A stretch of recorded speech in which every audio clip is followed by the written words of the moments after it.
Ce podcast est réalisé en partenariat avec le magazine Histoire et Civilisation. Vous pouvez vous abonner via le site internet histoireetcivilisation.com, offre à partir d'€1 par mois, sans engagement. Pourquoi tant d'histoires ?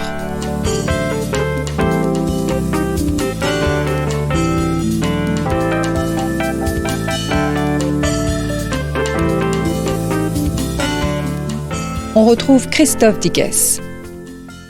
Chers auditeurs, bonjour à toutes et à tous et bienvenue pour cette nouvelle édition de notre émission Pourquoi tant d'histoires consacrée à l'historiographie. Depuis plusieurs années déjà, l'Occident en général, c'est-à-dire l'Europe occidentale, mais aussi l'Amérique du Nord, sont entrés dans une forme de culpabilité à l'égard de leur histoire. Dans une société qui doute d'elle-même, nous sommes à l'ère de la repentance. La morale s'est ainsi invitée dans les débats historiques, mais aussi dans les livres de nos collégiens et de nos lycéens. Storia Voce vous propose aujourd'hui de mieux comprendre ce sentiment de culpabilité, mais aussi de mieux saisir notre propre relation à l'histoire. Comment expliquer tout d'abord ce phénomène de repentance ? A-t-il des aspirations légitimes ? Faut-il distinguer responsabilité juridique et responsabilité historique ? L'histoire d'ailleurs peut-elle être morale ? Peut-on accuser un peuple entier pour des faits d'il y a plusieurs siècles ? Faut-il au fond se sentir coupable de notre histoire ? C'est ce que nous allons voir avec Maroun Edé. Maroun Edé, bonjour. Bonjour. Merci d'avoir répondu à notre invitation. Vous êtes normalien, spécialiste de philosophie politique et vous venez de publier chez Bouquin, donc le nouvel éditeur Bouquin, issu de la séparation de la collection Bouquin et de Robert Laffont, vous venez de publier La mémoire coupable, qui est un essai, on va dire, très incisif sur précisément ce que vous appelez la mémoire coupable, notre relation à l'histoire. Pouvez-vous avant tout définir ce qu'est la mémoire coupable ? Comme vous le dites vous-même, il y a effectivement une vision de plus en plus négative de l'histoire, de notre histoire, qui se développe en Europe et en Occident. Et cette tendance à déterrer les crimes du passé pour juger moralement des époques de plus en plus éloignées. Et je pense que les deux éléments du titre sont intéressants pour comprendre ce phénomène. Le sentiment de culpabilité provient du fait que les Européens ont du mal à dépasser le choc lié à la prise de conscience des horreurs qu'ils ont pu commettre dans le passé, notamment les grands crimes au XXe siècle. Et cette culpabilité se traduit par des phénomènes plus ou moins médiatisés comme la cancel culture, les débats autour du déboulonnage des statues et plus généralement la multiplication des discours d'excuses et de condamnations publiques au sujet de l'histoire.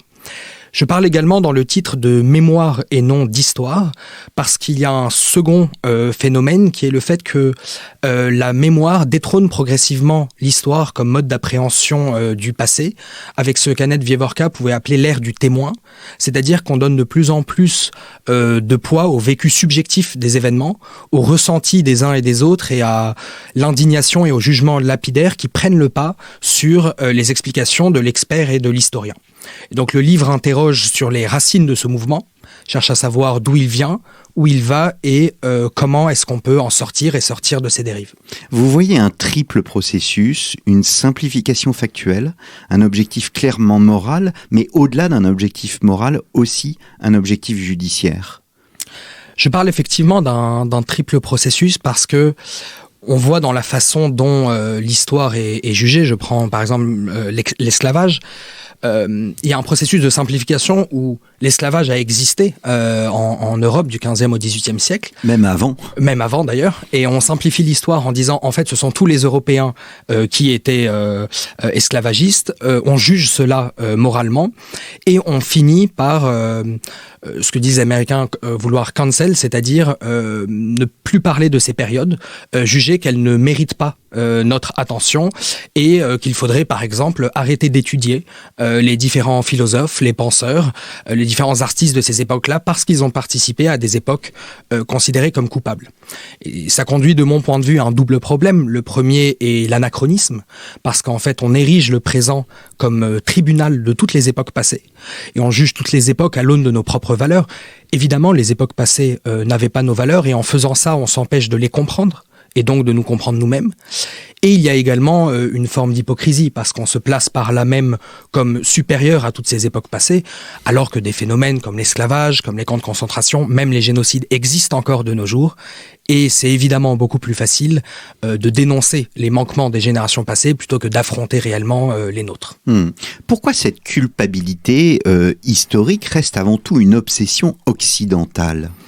Vous montrez bien qu'au fond, dans les sociétés indiennes, dans les sociétés asiatiques, dans les sociétés africaines, il n'y a pas ce sentiment, cette recherche. C'est une bonne observation. C'est effectivement principalement en Occident que ce mouvement de remise en question et d'accusation de l'histoire passée se développe. Les sociétés dont vous parlez sont encore dans le paradigme qui prévalait encore jusqu'au milieu du XXe siècle en Europe, qui est le fait que les différents pouvoirs politiques et États-nations cherchent à glorifier leur histoire et à en masquer les parts d'ombre. Je pense que c'est intimement lié à certaines crises morales, comme celle qui a suivi la Seconde Guerre mondiale, et en particulier la Shoah. Le fait de se demander comment est-ce qu'on a pu faire ça. Et en fait, les Européens avaient une telle conception de leur supériorité civilisationnelle et morale que la chute a été d'autant plus rude quand ils se sont rendus compte qu'il pouvait encore y avoir de la barbarie en leur sein. Et je pense que si cette remise en question s'emballe aujourd'hui, c'est parce qu'il y a une forme de cercle vicieux lié au fait que comme l'Europe est la seule à s'accuser et à se remettre en question, elle apparaît comme étant la seule coupable.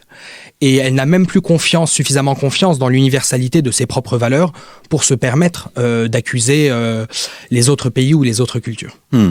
Les mythes grecs sont là pour nous aider à penser et vous rappeler ce mythe d'Orphée et d'Eurydice. Quelle est l'histoire de ce mythe et que nous raconte-t-il ?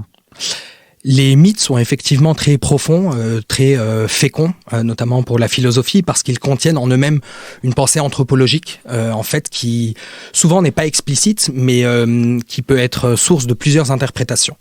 J'offre une interprétation du mythe d'Orphée, qui n'en épuise bien sûr pas le sens, mais je pense que ce mythe nous raconte la tragédie de l'irréversibilité du temps et des décisions humaines. Quand Orphée ne parvient plus à résister et se retourne pour voir si Eurydice est bien derrière lui, au moment où il sort des enfers, elle est happée par les ténèbres et disparaît à jamais, comme l'avait prévenu le dieu des morts.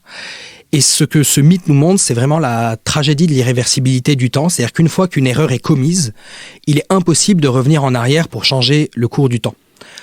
Plus précisément, comme dit le philosophe Vladimir Jankélévitch, c'est en fait la double nature du temps que nous montre ce mythe, à la fois son irréversibilité, c'est-à-dire qu'on ne peut pas revenir dessus, mais aussi son irrévocabilité, c'est-à-dire qu'on ne peut pas faire comme s'il n'avait pas existé. Donc Orphée à la fois doit vivre avec les conséquences de ses actions, ne peut pas oublier Eurydice, mais en même temps ne peut pas revenir sur son erreur. Et donc tout l'enjeu, et c'est le lien avec les propos que je développe dans le livre, est de réussir à surmonter le poids du passé pour réussir à laisser à nouveau sa place à l'avenir.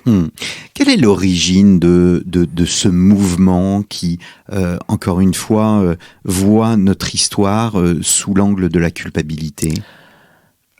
Je pense que ce mouvement a une double origine. La première, comme je le disais, c'est la prise de conscience progressive de nos crimes passés, l'impression aussi qu'il n'y a que nous sommes les uniques criminels de l'histoire. Et l'Europe est restée sidérée par les horreurs de son passé. Et on vient même aujourd'hui à se demander, on le voit dans les nouvelles générations, s'il n'y aurait pas intrinsèquement dans la culture occidentale ou la culture blanche, comme diraient certains, un vice caché, une sorte de maléfice qui pourrait ressurgir à n'importe quel moment et qu'on cherche à exorciser. Mais je pense qu'il y a aussi un second facteur, c'est que ce mouvement est alimenté par le mouvement de la déconstruction qui a été initié par des philosophes comme Jean-Paul Sartre ou Michel Foucault, qui ensuite a été importé aux États-Unis et puis réimporté ici en France, et qui encourage à considérer tout récit collectif ou politique comme une construction sociale qui obéit à des logiques de domination et qu'il faudrait détricoter. Et donc c'est la rencontre entre ce sentiment en partie justifié de culpabilité et les outils et les théories de la déconstruction qui entraînent ce mouvement que nous connaissons aujourd'hui, en particulier auprès des jeunes générations. Est-ce qu'on n'oublie pas au fond que notre histoire est tragique ? Je vous cite, elle est essentiellement un théâtre d'injustice et de crimes. Vous avez d'ailleurs une belle expression très révélatrice puisqu'elle est empruntée au langage hollywoodien. Vous écrivez qu'on voudrait refaire l'histoire avec un happy end.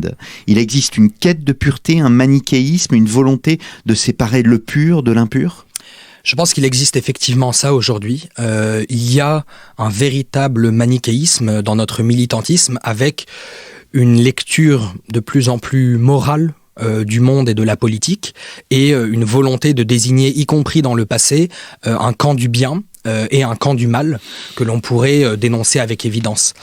Cela nous vient en partie de la Seconde Guerre mondiale et de son héritage qui nous ont légué ce manichéisme. Il y avait quelque chose d'assez confortable en fait dans la Seconde Guerre mondiale, dans le sens où les camps étaient clairement définis, avec les alliés d'un côté et l'axe de l'autre qui s'apparentait au mal absolu. Et depuis, on cherche cette même simplicité dans les différentes guerres, dans les différentes luttes politiques, pour retrouver à chaque fois le camp du mal auquel on pourrait s'opposer avec évidence et se targuer ainsi d'une moralité supérieure.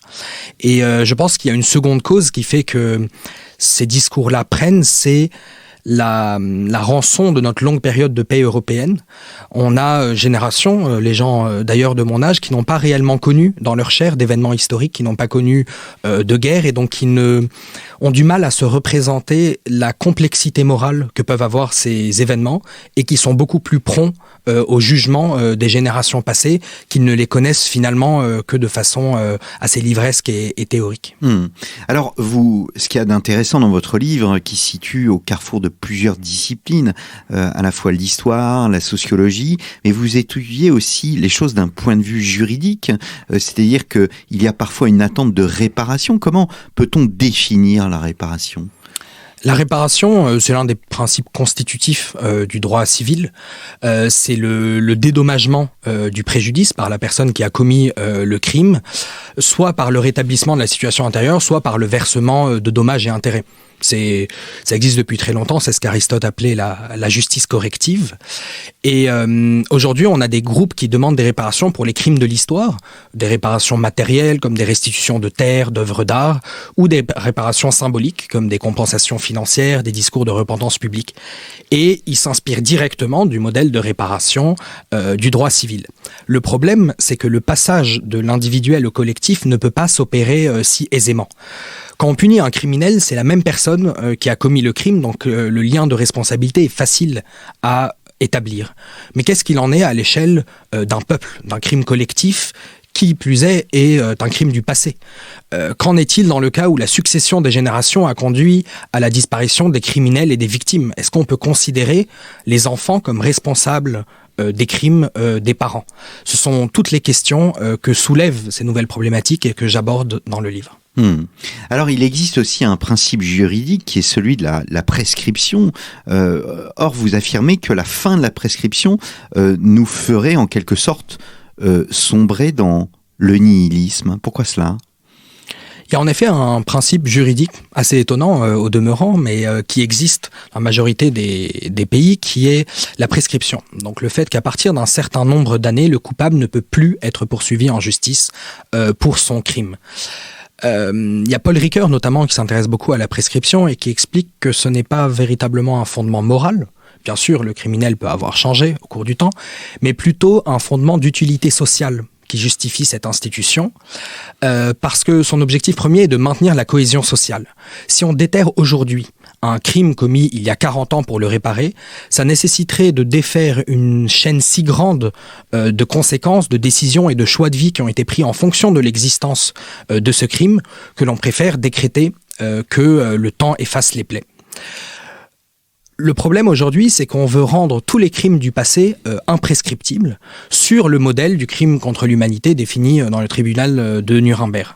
Or, comme l'histoire est essentiellement un théâtre d'injustice et de crimes, comme tous les pays du monde, finalement, si on remonte suffisamment loin, se sont construits dans le sang, toutes les terres ont été appropriées par la violence, une violence des appropriations primitives qui a progressivement été effacée au cours des siècles par le temps et par la force du droit. Si on veut remonter pour tout détricoter, on finit par arriver jusqu'à l'aube de l'humanité et ça risque effectivement de dégénérer en un nihilisme qui considère la civilisation même comme un péché originel et qui rejetterait l'intégralité de l'histoire humaine. Mais alors pourquoi, malgré tout, je vais insister, quelle serait la frontière entre une affaire devant être jugée d'une affaire ne devant pas être juger la mort des acteurs. Voilà, on pense par exemple au conflit qu'il y a pu y avoir en Yougoslavie. Eh bien, il y a eu des crimes contre l'humanité qui ont été jugés. Qu'est-ce qui distinguerait un crime? C'est les générations qui passent, tout simplement? C'est une question assez difficile et complexe qui traverse d'ailleurs toute ma réflexion. Il est difficile de répondre de façon générale, mais pour faire quand même une réponse générale, je pense qu'il faut effectivement défendre le principe que c'est de leur vivant qu'il faut juger les acteurs et que les enfants ne doivent pas payer pour les fautes des parents. Y compris d'ailleurs pour la façon dont les victimes elles-mêmes le perçoivent. Je cite le cas des génocides des Tutsis au Rwanda dans le livre, les époux Gauthier, qui sont surnommés les Klarsfeld du Rwanda, qui mènent depuis 30 ans une lutte sans relâche pour obtenir justice et notamment juger les génocidaires réfugiés sur le sol français. Et ils ont fait récemment un communiqué en expliquant que la situation presse parce que les génocidaires sont de plus en plus âgés et pourraient disparaître. Et donc on voit bien que, y compris pour les victimes, il y a une valeur beaucoup plus grande accordée à la condamnation du criminel de son vivant plutôt qu'à une politique de réparation menée a posteriori. Et je pense que même d'un point de vue normatif, c'est très important de défendre fermement qu'il n'existe pas d'hérédité de la culpabilité et de défendre le principe d'égalité morale à la naissance. Dans notre culture judéo-chrétienne, on juge les individus en fonction de leurs actions propres et non de leurs actions de leurs parents, par exemple. Et on se moque volontiers de cultures antiques où on pouvait maudire sur plusieurs générations les enfants à cause des fautes des parents. Et on pourrait se demander si finalement on ne fait pas autrement, en jugeant la valeur morale de chacun, non en fonction de ses actions propres, mais d'autres critères comme sa couleur de peau, son sexe ou le vécu de ses aïeux. Alors, à l'opposé, on peut vouloir accuser toute une génération et même tout un peuple, et vous montrez dans votre livre qu'au fond, accuser tout le monde revient à ne plus accuser personne. Il y a effectivement un danger quand on accuse de façon trop large, quand on accuse... On pourrait même le dire quand on accuse la société, par exemple, ou le système, comme on peut entendre dire aujourd'hui, mais quand on accuse aussi des peuples entiers ou des époques passées entières, c'est que finalement, plus l'accusation est large, plus la responsabilité se retrouve diluée et les véritables responsables peuvent s'en tirer à bon compte. Je cite plusieurs exemples dans mon livre, dont celui assez célèbre du philosophe Martin Heidegger, qui est un philosophe allemand assez célèbre, ayant adhéré au parti nazi, ayant même participé en partie à la politique nazie. Et il a élaboré post-guerre, à partir des années 50, une explication historico-civilisationnelle très large pour justifier l'existence des camps de concentration. Il a dénoncé l'ensemble de la modernité occidentale et de la rationalité depuis Platon comme étant la cause de ce qui a fini par mener quasi inévitablement, si on l'entend, à Auschwitz. Et donc en fait c'est une technique assez subtile parce que ça lui permet, en accusant finalement l'ensemble de l'Occident comme étant la cause des camps de concentration, de se disculper lui-même. Je cite cette citation assez imagée du poète polonais Stanisław Jerzy qui dit « Dans une avalanche, aucun flocon ne se sent jamais responsable ». Et donc pour les flocons coupables individuellement, c'est toujours beaucoup plus facile de remettre la faute sur une avalanche pour se disculper individuellement. Pourquoi vous dites que nommer un responsable historique unique et en tirer un jugement moral à son égard est une forme même d'injustice pour vous ? En fait, il n'y a pas véritablement de responsable historique unique, dans le sens où, contrairement à la causalité dans le droit, si un individu tue un autre, on peut dire qu'il est véritablement la cause de sa mort et donc coupable de sa mort. Quand un historien utilise la causalité, c'est en réalité une multiplicité de facteurs qui ont favorisé l'avènement d'un événement. Mais on ne peut pas en retirer de jugement. Je cite l'exemple de la Première Guerre mondiale, assez tragique, puisqu'en fait, il y a un ensemble de facteurs qui ont conduit à cette tragédie, les nationalismes, la compétition coloniale, les différents systèmes d'alliance en Europe. Et après la guerre, on a voulu trouver un responsable unique, l'Allemagne, et c'est une véritable injustice qui a conduit aux conséquences que l'on connaît. Donc je pense qu'il faut faire très attention quand les historiens utilisent le terme de responsable ou le terme de causé, parce que ce n'est pas en un sens juridique. S'ils disent que la peste noire est responsable de la mort de plus d'un tiers de la population européenne au XIVe siècle, c'est dans un sens que c'est un facteur qui a conduit à ça. Si on dit que les barbares sont responsables de la chute de l'Empire romain, on ne peut pas pour autant les juger moralement pour cela. Et c'est une confusion que l'on fait beaucoup aujourd'hui. Je vous rappelle que vous êtes à l'écoute de Storia Voce. Storia Voce est aussi une association. Vous pouvez toujours soutenir notre association qui est partenaire d'Histoire et Civilisation et donc de la radio Storia Voce. Pour ce faire, rendez-vous sur notre site de l'association Storia Voce où, contre un don, vous pouvez recevoir un livre de votre choix. Je reçois Maroun Edé, auteur du livre La mémoire coupable, paru aux éditions Bouquin. Est-ce que on doit donc poser comme une frontière, Maroun Edé, entre la responsabilité juridique et la responsabilité historique? Est-ce que la causalité est au fond définissable dans un crime? On le voit bien dans la recherche des criminels nazis, mais elle l'est moins en histoire, au fond, sur le temps long. Je pense que c'est effectivement le cas. C'est la responsabilité individuelle est clairement définissable. Alors que comme je le disais, en histoire, il n'y a pas de causalité unique en fait, mais un ensemble de facteurs qui favorisent certains événements. Si on prend un cas très actuel, qui est celui de la guerre en Ukraine, on pourrait dire que Poutine et quelques décideurs russes sont responsables d'un point de vue juridique, du point de vue du droit international, de la décision de cette guerre. Mais on peut imaginer que quand les historiens parleront de la guerre, ils mettront en avant des facteurs sur le temps long. Par exemple, la nostalgie de l'URSS au sein du peuple russe, l'avancée de l'OTAN vers l'Est, les velléités impérialistes américaines.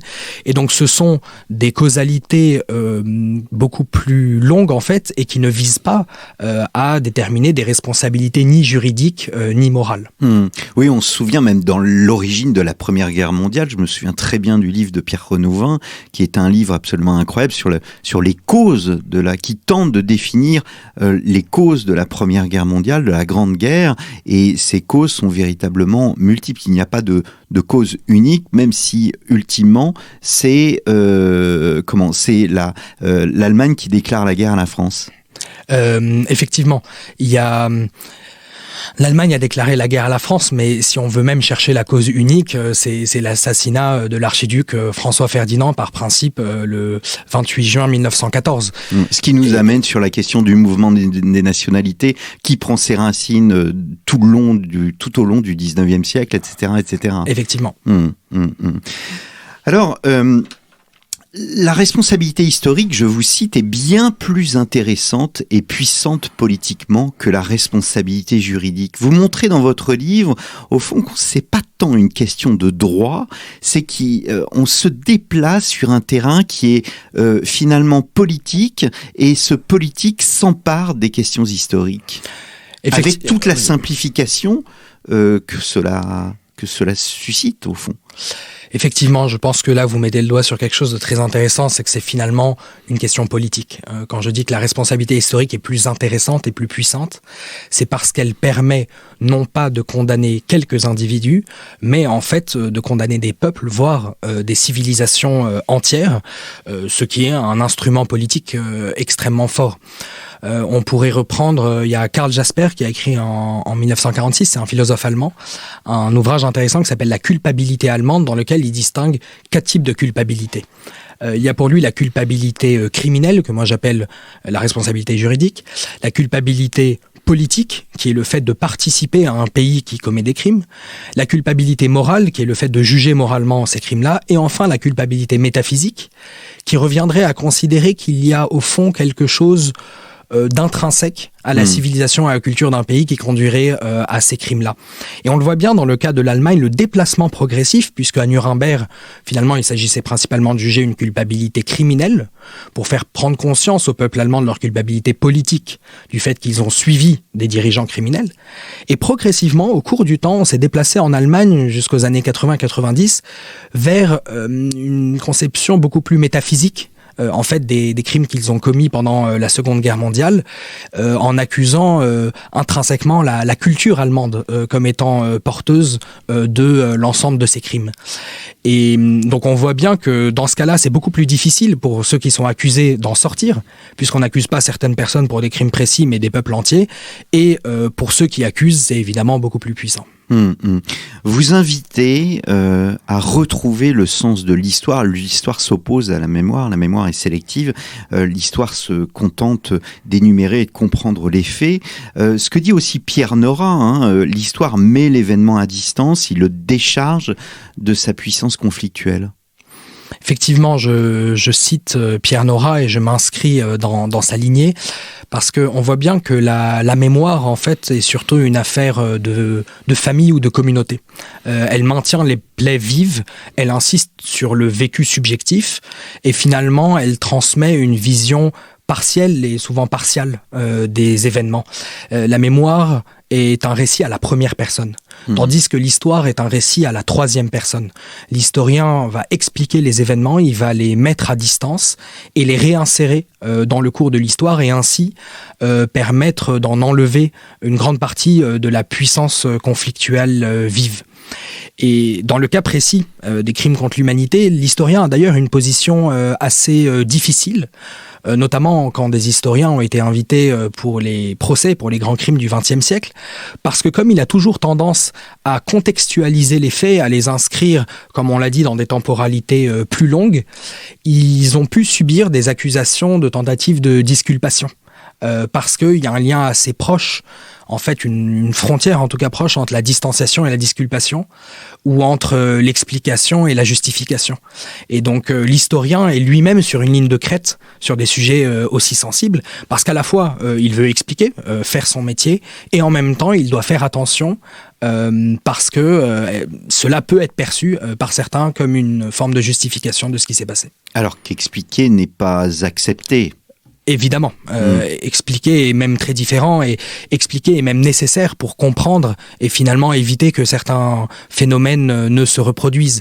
Mais il y a aujourd'hui une telle radicalisation sur ces sujets de la part notamment de certains militants que cette confusion est de plus en plus faite.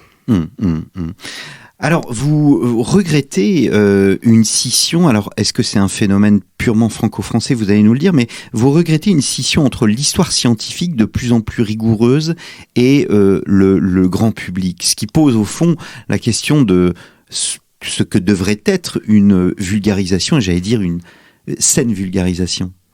Il y a effectivement une spécialisation assez importante des historiens aujourd'hui, et qui s'inscrit dans un phénomène plus large, pas forcément français, mais très présent en France, d'un cloisonnement de plus en plus important du monde académique et du monde de la recherche par rapport au grand public. Les historiens se sont détachés des grands récits comme ceux de Michelet que je cite dans mon livre, qui étaient des récits en partie mythifiés qui ont construit nos États-nations. Ils s'en sont détachés pour gagner en scientificité, ce qui est une bonne chose. Mais ce qu'ils ont gagné en scientificité et en rigueur, ils l'ont perdu en audience. Et on observe aujourd'hui un véritable divorce entre le travail des historiens qui sont sur des problématiques historiographiques souvent de plus en plus pointues et la connaissance générale du grand public qui n'a même plus les bases en fait d'un récit historique national. Et donc ça pose effectivement la question de la responsabilité des historiens et de leur rôle dans un travail de vulgarisation, mais avec, comme vous le dites, une acception tout à fait positive de ce terme, puisqu'elle conduirait à faire bénéficier tout le monde de ces derniers progrès. Il y a un juste milieu ou une ligne de crête à tenir entre une histoire scientifique complexe, nuancée, et une histoire simplifiée ? Je pense que le plus important, surtout dans une époque comme la nôtre, qui est en perte de repères, c'est de conserver la forme du récit historique.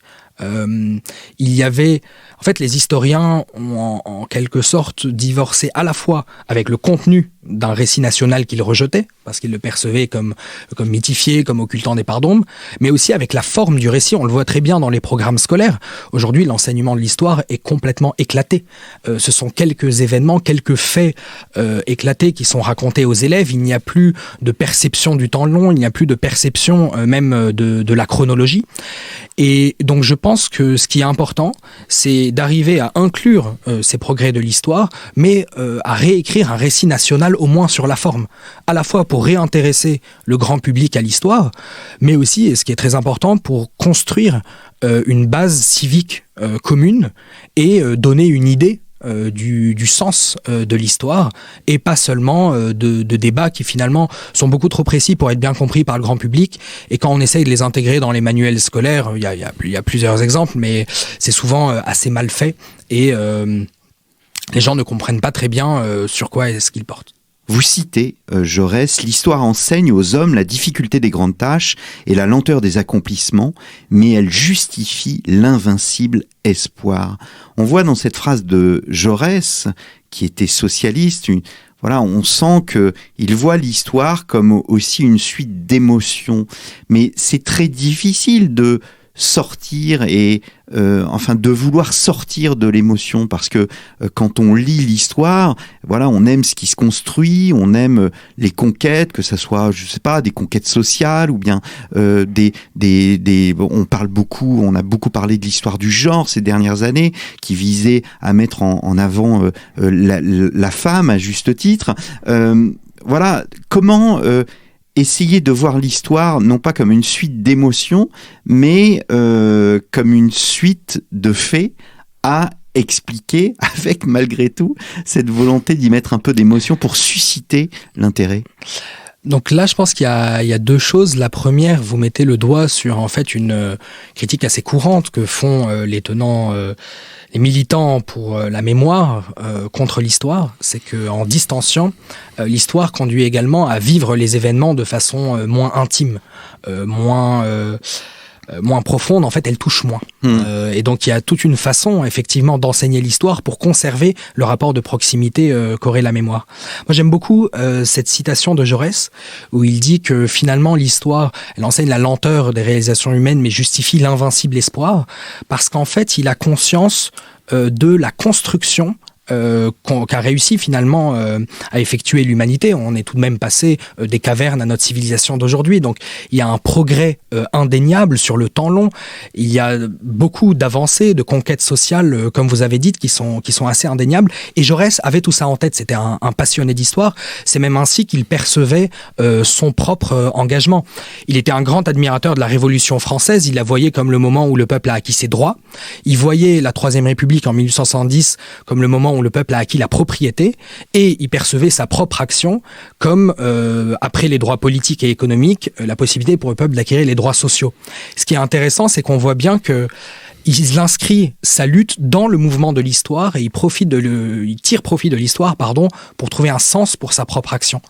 Et je pense que c'est ce qu'on a perdu aujourd'hui, c'est ce qu'on perd en éclatant la forme du récit historique. Mais justement, le problème ne vient-il pas aussi de l'éclatement des sociétés elles-mêmes et des rapports différents que l'on entretient avec notre passé, que chacune communauté entretient avec son passé? Comment unifier un récit? Faut-il d'abord unifier un récit historique? Est-ce que notre inconscient collectif, au fond, s'étiole? C'est effectivement plus difficile d'écrire un récit historique consensuel dans une société multiculturelle. C'est beaucoup plus facile dans une société homogène, et je vois par exemple au Liban, que je connais bien, l'écriture... Puisque vous êtes libanais. Effectivement, je suis libanais, l'écriture de l'histoire est un enjeu extrêmement sensible. On n'est pas du tout d'accord sur une histoire nationale, rien n'a été écrit sur l'histoire depuis 1943, et chaque communauté finalement a une interprétation notamment de la guerre civile, et ça entretient le communautarisme aujourd'hui. Donc je pense qu'effectivement c'est plus difficile, mais vous parlez d'étiolement de l'inconscient collectif. Je crois que la disparition d'un récit national en est pas seulement la conséquence, mais aussi la cause. parce que c'est ce qui faisait que tout le monde avait la même conception finalement du pays et la même compréhension de notre héritage commun. Et donc je pense que si une société multiculturelle rend plus difficile d'écrire une histoire commune, cela rend ce projet d'autant plus urgent et d'autant plus important pour continuer à garantir une cohésion sociale. Alors, vous montrez aussi qu'on tombe au fond dans un discours qui est quasi religieux parfois, et un discours religieux ne souffre strictement aucune contradiction. Une censure s'opère alors que sur une question comme l'esclavage, eh bien des milliers de travaux existent et pourraient être utilisés, pourraient être lus par ces personnes qui remettent en cause au fond toute une génération ou bien tout un espace-temps bien précis de notre histoire. C'est effectivement une conséquence du manichéisme et de la moralisation dont on parlait. Quand on commence à identifier des camps du bien et des camps du mal dans les différents débats, nécessairement ceux qui se trouvent dans le camp du mal vont être invalidés de façon assez radicale. Et je cite notamment le procès de Olivier Pétré-Grenouillot. C'est un historien qui a écrit un livre qui est par ailleurs remarquable en 2005, qui s'appelle Les Traites négrières. Qui est un grand spécialiste de l'esclavage. Qui est un grand spécialiste de l'esclavage, et c'est une synthèse en fait de tous les travaux qui ont été réalisés. On compte, il explique au début de son livre qu'on compte depuis les années 60 plus de 14 000 travaux sur cette question, et il expliquait notamment que l'esclavage, la traite négrière, ne se réduit pas à la seule traite européenne, mais qu'il existe également une traite arabe, puisque les Arabes ont esclavagisé des Africains du 7e au 20e siècle, et aussi une traite intra-africaine qui est assez importante quantitativement. Et en fait, il cherche à montrer toutes les dimensions de l'histoire que notre conception trop manichéenne et trop simplificatrice occulte.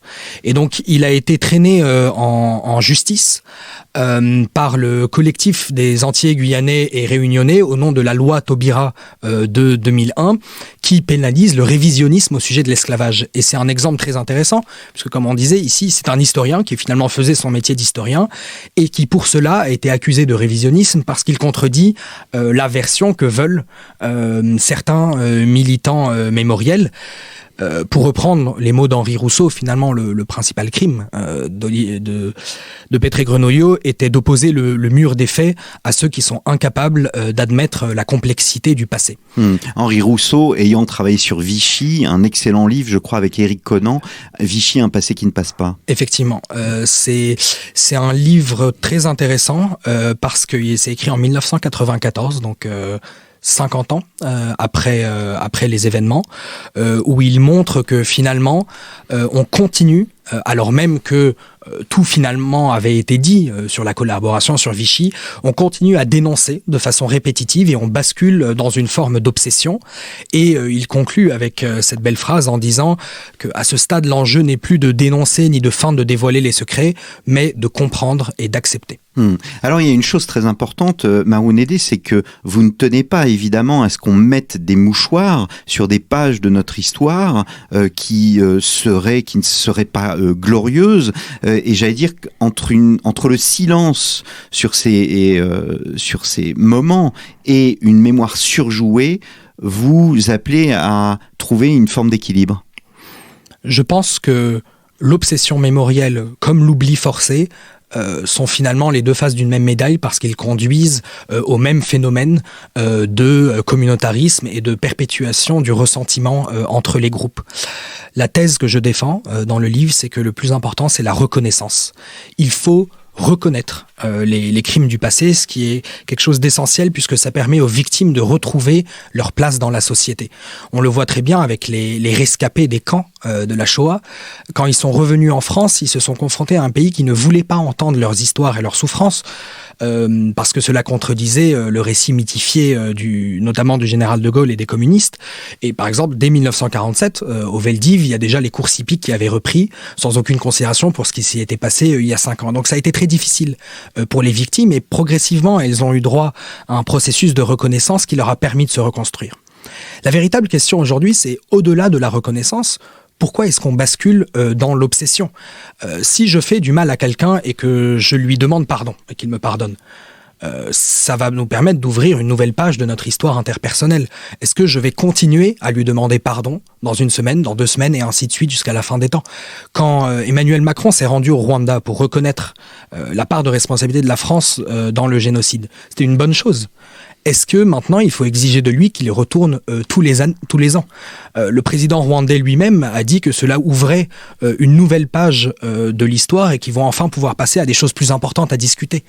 Donc pourquoi est-ce qu'on veut rester finalement dans cette obsession de la dénonciation et de l'auto-accusation? Donc la thèse que je défends, c'est qu'il est très important de reconnaître toutes les parties de notre passé pour continuer à faire l'histoire plutôt que de rester focalisé sur le passé et de chercher en vain à la réécrire. Il faut intégrer les mémoires blessées dans l'histoire. Il faut effectivement intégrer les mémoires blessées dans l'histoire nationale. C'est très important pour les victimes qu'ils soient reconnus, que leur expérience soit reconnue dans l'histoire nationale. C'est important pour les coupables aussi, pour avoir une vision plus authentique de leur propre histoire. Et cela permet aussi de retrouver un sens de l'universel, de combattre les communautarismes avec un récit historique qui finalement peut s'adresser à tout le monde et par là même aider à libérer les uns et les autres.